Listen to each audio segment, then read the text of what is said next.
Hello guys, welcome to my mini blog. তো guys, তোমরা সকলে জানো আমি রিসেন্টলি গেলাম মেঘালয়তে।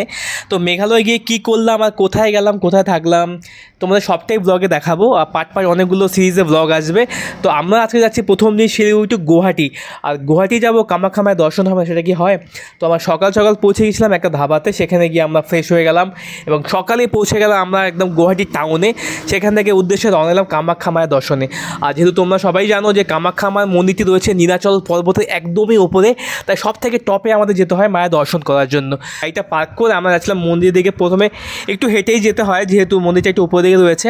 তো মন্দিরে এন্ট্রি করার সময় তোমরা এখানে অনেকগুলো পুজোর সামগ্রী পেয়ে যাবে তোমার দোকান। তো এটা হচ্ছে মন্দিরের মেন গেট। এখান থেকে তোমাদের পায়ে হেঁটে জুতো খুলে যেতে হয়। তো আমরা এখান থেকে প্রসাদ টোসাদ যা যা লাগে সবটাই আমরা এখান থেকে নিয়ে নিয়েছিলাম। তো ওপরে অ্যাকচুয়ালি মন্দির ভিতরে যাওয়ার সময় না অনেকটাই শান্তি লাগে এখানে, ঠিক আছে। আর এই মন্দির তো জানো কতটাই জাগ্রত মন্দির, কারণ এই মন্দিরে কামাখ্যা দেবী মন্দিরে সবাই আসার জন্য অনেকটাই মানে সবার একটা ভাগ্য করে সময় লাগে এখানে আসার জন্য।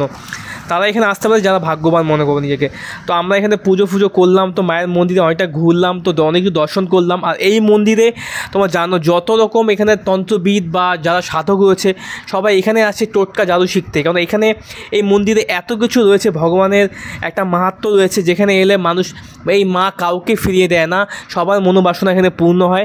তোমাদের আরেকটা কথা বলে রাখি, এই মন্দিরে কিন্তু কোনো রকম মায়ের কিন্তু তোমরা মূর্তি পাবে না। এখানে মূর্তি রূপে বলতে গেলে মানে সতীপীঠের 51 পীঠের মায়ের যে যোনি রূপটা রয়েছে সেটাকে এখানে পূজা করা হয় এবং সেটা থেকে একটা যে নিঃসৃত জল বেরিয়ে আসে সেটাই মানে আমাদের ভগবানের বলতে পারো একটা আমাদের আশীর্বাদ স্বরূপ আমরা সেটাকে মাথায় টিকা হিসেবে গ্রহণ করি এবং অন্ধকারে একদম ভেতরের রুমের মধ্যেই রয়েছে এটা। তো আমাদের মন্দিরে পুজো হয়ে গেছে কমপ্লিট। তো আমরা এখানে মায়ের একটু ধূপ ধুনো দেখিয়ে মাকে পুজো করে তো আমাদের ব্লগটা এখানেই শেষ করছি। তো তোমরা গুয়াহাটি এলে অবশ্যই মায়ের আশীর্বাদ নিয়ে যেও, তোমাদের মঙ্গল হবে।